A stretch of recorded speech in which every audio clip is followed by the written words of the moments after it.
Grande gueule. Grande gueule. Grande gueule. Grande gueule. Grande gueule. Grande gueule. Grande gueule. Non, on dit grande gueule.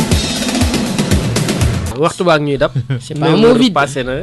ñu jàll ci li nga xam ne pàcc wolof bi la doo rek ak bopp yéenekaay. àllarba fanweeri fan ci weeru novembre ci xët bu njëkk sud yëglekaay ndaje diggante jiitu réew mi Macky Sall ak moom ko wattu Sénégal mooy la ca fës lépp loo xamante ne nag war nañu ko wattu docteur Maurice Soudieck Dione ràññeeku ci wàllum science politique yey na ci yàbbi li mu xamle mooy wàllu combine politique bu ñu bëggee ñu teg ko ci suuf bu ñu bëggee kon waxtaan yi daal di jur ngëneel ci Sénégal faa mu lalu ci dëgg ak it lépp lu soxal askan wi dindi tamit lépp luy xel mu tey ci ñaari pàcc yépp ku ne def jéego ba dalal sa xelu morom jiitu réew mi Macky Sall war na tamit def lépp rek ba am taxawaayu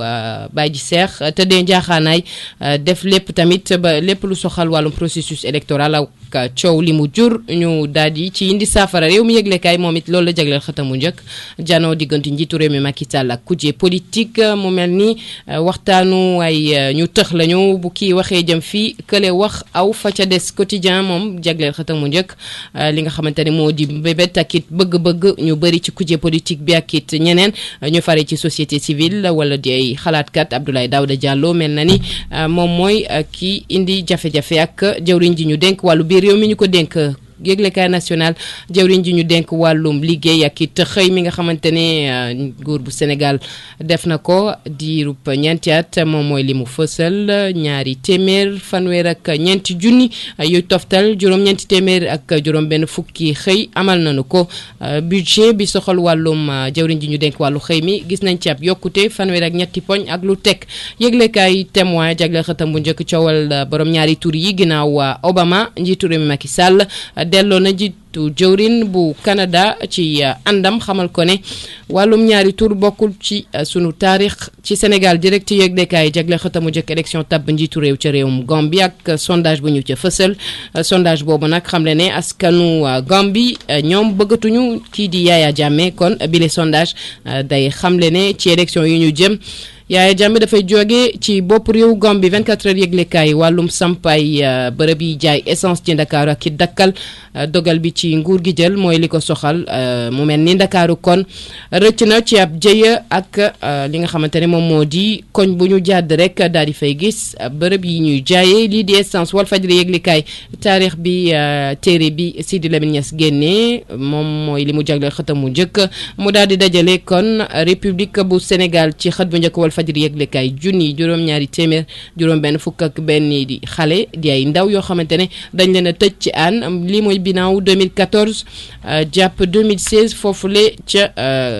kaso bi ñu jagleel tout tànk yi ak it waxambaane yi la si yëglekaay jagleel xëtamu njëkk lii di téere Sidi Lamine Niass mu xamle ne am na yuuxu bu mu jibal la si yëglekaay bàyyi xel tamit jàngoro VIH sida lu toll ci ñeent fukk ak juróom-benn junni doomu aadama fii ci sunum réew ñu ngi dund ak bile jàngoro l'observateur yëglekaay jébbal kàddu Baba Kounta Diouf ràññeeku ci benn këru liggéeyukaay mu ñëw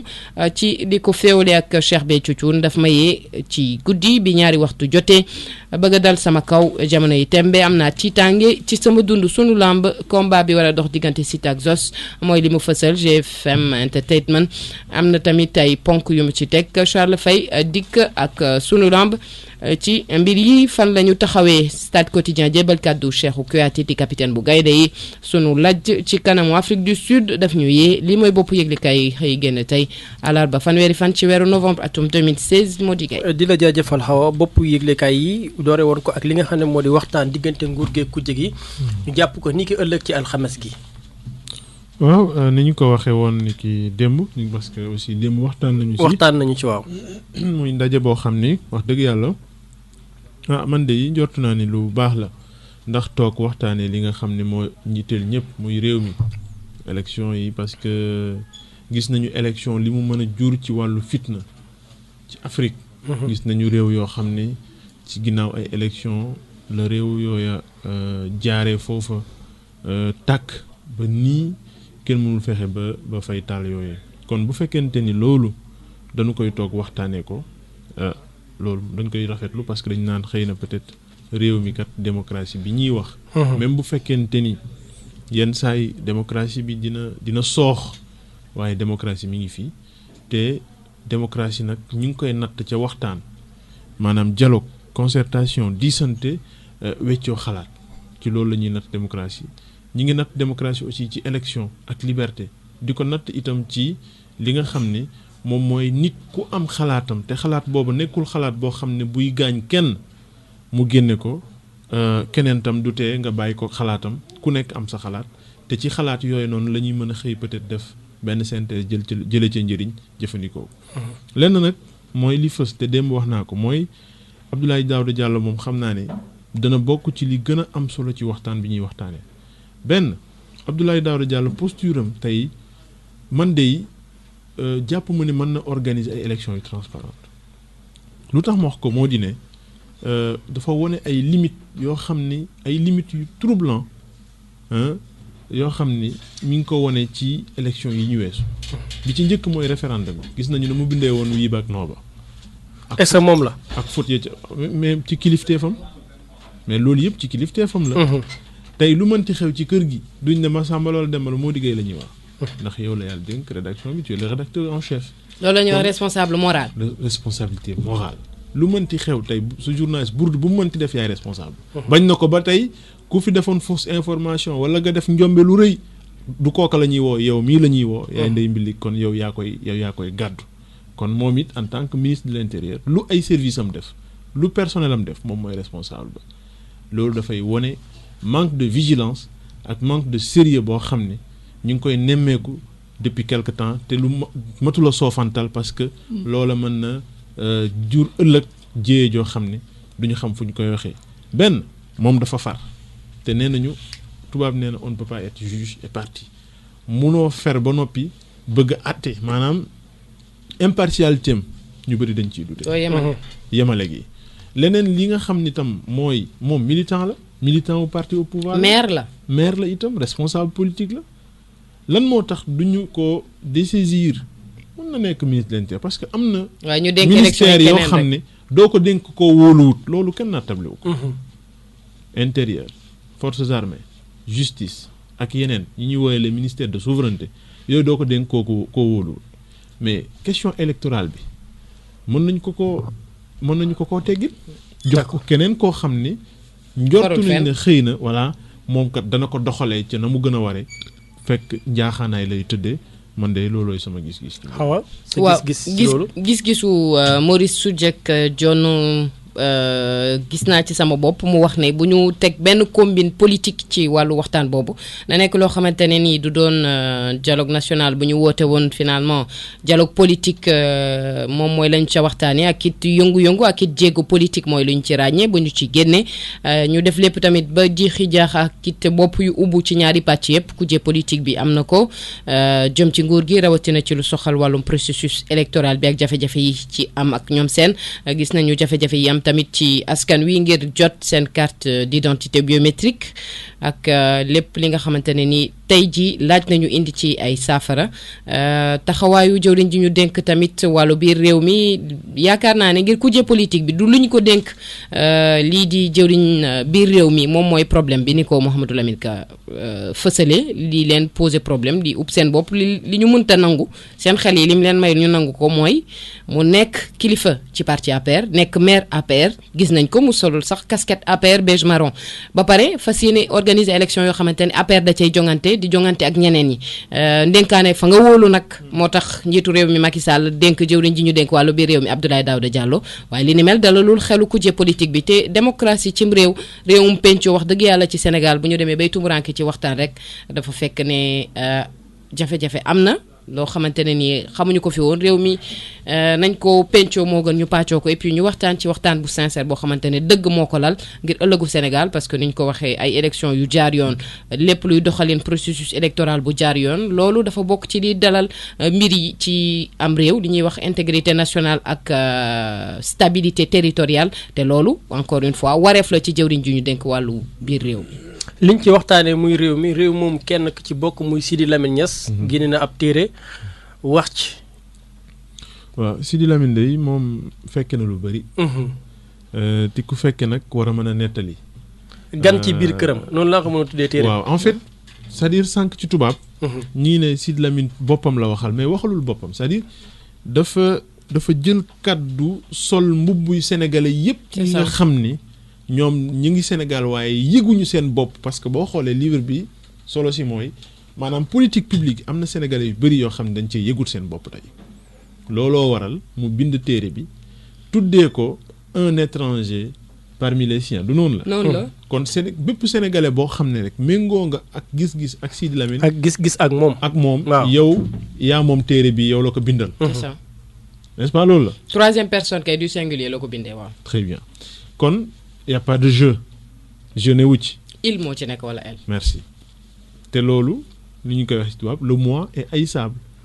donc c'est très astucieux d'utiliser la troisième personne du singulier. li leneen li mooy Sidi Lamine fekk na nguur yëpp fekk na nguurug Senghor fekk na nguurug Abdou Diouf Abdoulaye Wade ak gu Macky Sall moom nag nga bañ ko nga bëgg ko doxalinam la yor gis-gisam la yor gis-gis nag mën nga caa ànd comme mën nga caa bañ a ànd te loolu mooy démocratie ku nekk yor sa gis-gis moo liggéey am na gis-gisam Xawaali yor na gis-gisam man yor naa sama gis-gis keneen yor na gis-gisam ku nekk ci ñun yor na sa gis-gis ku nekk na respecté gis-gisu moroomam waaye amul kenn ku am sañ-sañ nag imposer sa gis-gis sa moroom maanaam nii la ñuy gisee par force nii la déedéet parce que lii moo war a am lii moo war a am non amul li olof di wax bu xel doon jaay yëpp lamba ndax ku ne yaakaar nga ne sa xel moo gën a rafet sa xel moroom bind téere nag loola wax ci doxalinu réew nii la réew di doxee te je pense que ku nekk ci ñun am na noo gisee xëy na peut-être bu kan am na benn proverbe bu ma neex boo xam ni damay bëgg tout le temps di ko répéter mooy lii Amadou Hampâté Bâ wax nee na lii rafetal ab tapis mooy ab basang li koy rafetal mooy couleur yu bëri yi ca nekk kon c'est la diversité ce qui fait la beauté d'un tapis c'est la diversité de ses couleurs loolu lu am solo la et je pense que c'est dans la contradiction aussi que jaillit la lumière ci wuute gis-gis ci la lumière mën a amee maanaam bu ñu wutee gis-gis xëy na peut-être yow la na ngay gisee. am na la dinañ ci tànn lu gën. loolu mooy wax tànn li gën. jeex na loolu la olof wax je pense que livre bi ci loolu lay ci logique boobu la bindu. liiraguma ko nag te njort naa ni livre bu nar a neex la parce que ku fekkee nag bu nettalee xëy na dina wax li nga xam ak tontu ci war a topp après bu ñu paree. tontu yi waaw. waaw man dama ko jàppee rek ab seetlu ab taxaw seetlu ci sunuy jëfin ci sunu nekkin ci sunu doxalin mooy ci kilifa yi ak ñu mu mënti doon muy ci askan wi am nay jëf yoo xamante ne yu bëri léegi dañuy naan jamonoy mondialisation la am nay jëf yu bëri yoo xamante ne wàcc ànd yeeg bàyyi yoon bi bàyyi suñu cosaan ak suñu aada ci yooyu yëpp la téere boobu noonu di waxtaan. lii tax ba yow mi doomu Sénégal nga juddoo fi yaroo fi màggee fi say maam juddoo fi yaroo fi màggee fi nga gis ay jëf yoo xamante ne da ngay yaakaar ne nekkoo sam réew wala dañ laa yóbbu ci beneen xeet boo xamante ni bokkul woon ak li nga xamoon démb ak barki démb téere boobu noonu ci loolu la lalu te démb rek yaakaar naa ne ñu ngi ciy waxtaan ci jëf yi nga xamante ne ci coppite jamono dañuy naan jamono day dox waaye jamono moom fa mu nekkoon démb ak barki démb jógewu fa nit ñi ñooy dox nit ñi ñooy indi ay doxali nit ñi ñooy am jamono bu jot ak coppite yi ñuy am li ñuy wax mutation sociale ak ñoom seen li ne mel mooy tax waaw li Allaha laa yughayyiru bi xawmin hattaa yughayyiru maa bi anfusihim yàlla du soppi mukk jamono lu dul ñooñ jamono ñooy soppil seen bopp kon leer na kon ci loolu la ñuy wekk mbir yi tamit et puis bu ñu fàtte ne réewum bu Léopold Sédar Senghor jiite woon la ne woon nañu gën a toog dëgërlu ci suñuy ànd laataa ñuy ubbeeku ci yeneen i jëfin waaw loolu yëpp yaakaar naa ne tey jii ni nekkul ay xalaat yoo xamante ne nii mën nañ ci upp suñu bopp yi au contraire dafa laaj ñu xoolaat bu baax càmbar mbir yi ba wéy di sàmbali nu moom li laataa ñuy ubbeeku ci ñeneen ñi. li ñu war a càmbar moo di aussi sida bi ci biir réew mi suba la ñu màggal bëccëg bi ñu ko jagleel mu mel ni lim bi day gën di yokk. waaw ñi mu dal waaw ñi mu dal junni doomu aadama. loolu day lu raglu la. donte nag ne Sénégal. am na ci sori na jéego lool ak réew yu bëree bëri ci àdduna bi rawatina ci Afrique ci li nga xam ne moom mooy pandémie di sida loolu nag ay effort la yoo xam ni sénégalais yi duñu dañ di ko def nguurug Sénégal. mais 46 000 bari na. 46 benn nit sax bëri na. benn nit sax bëri na. kon ñi mu dal yàlla na leen ko yàlla saafaral ndax amul feebar bu dul wér amul feebar bu dul wér yàlla mi defar feebar moom mooy defar li koy faj. ñamu dalagul yàlla na leen ci yàlla musal. mais c'est vrai que résultat yi c'est alarmant. c'est pas alarmant comparé aux autres pays. dëgg la. mais warul tax ñu def lu ñuy woowee dormir sur nos lauriers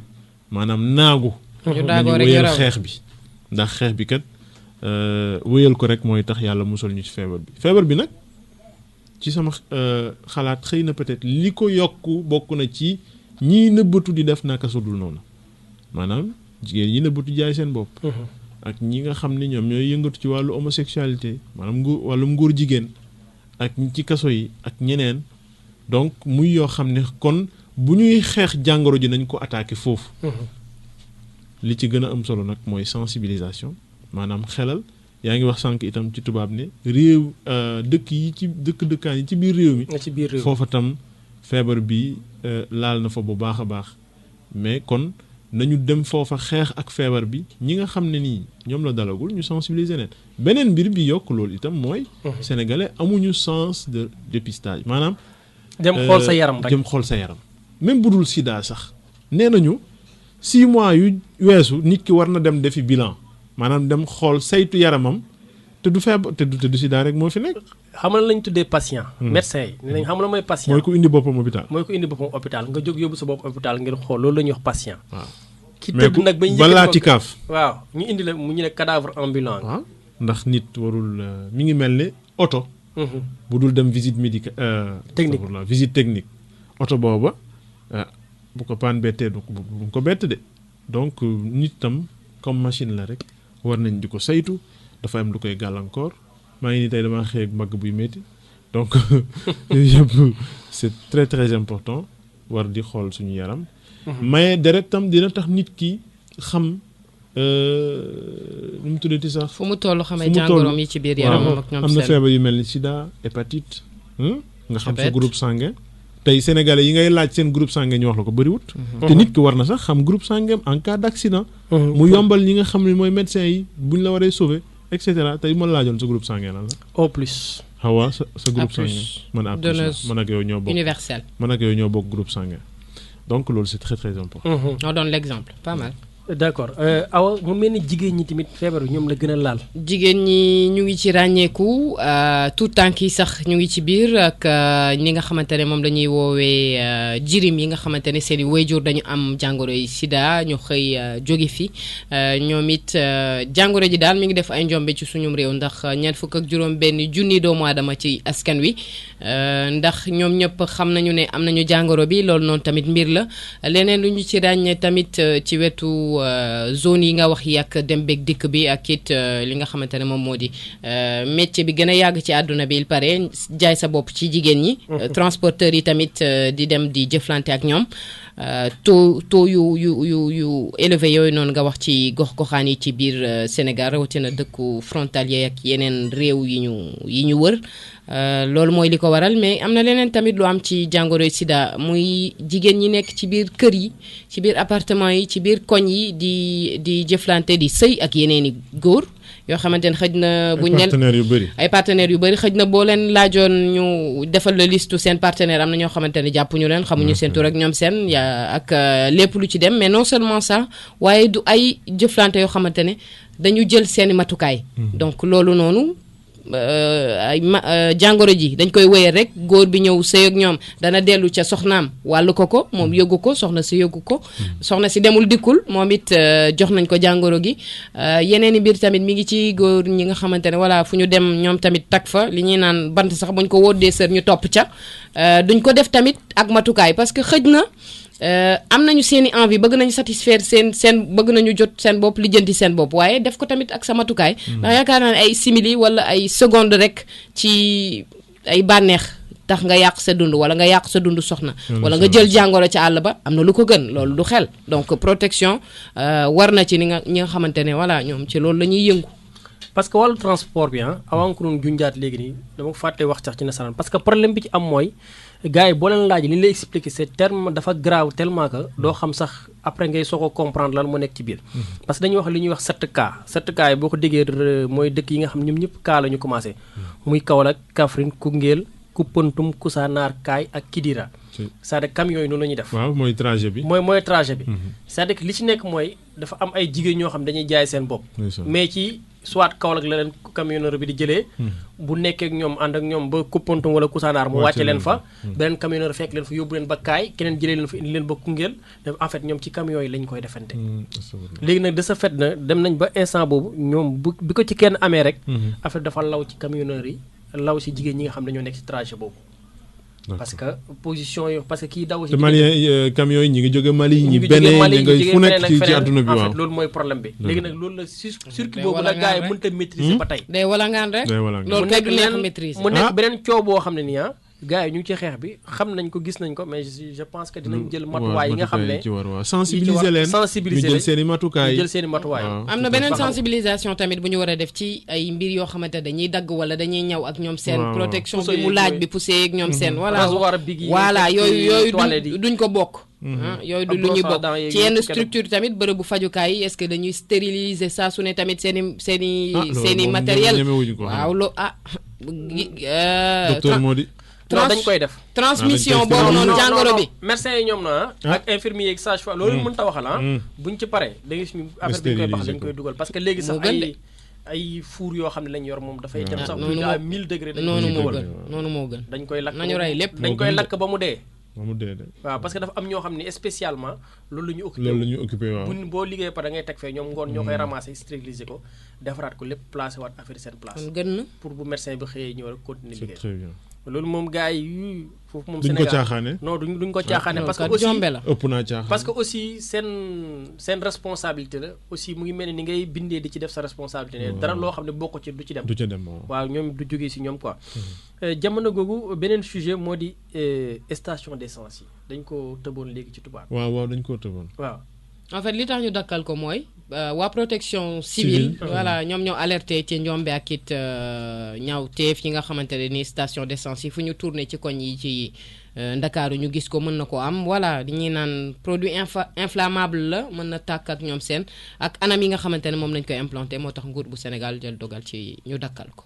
lu am solo la bu fekkente ni kay ngir aar askan wi la te nag c'est une décision courageuse est-ce que nekkul li am na ba pare man loolu mooy sama gis-gis li am na ba pare waaw station yi ni nga ko temps yële day ñu ngi doon def benn reportage ci loolu maanaam jege gi ñu jegelaan ko ak bëri gi ñu bëri du yomb de ndax xam naa ni pétrolier yi seen lobby lañu yu puissant ñoom tamit c'est une décision quand même très courageuse waaw am na benn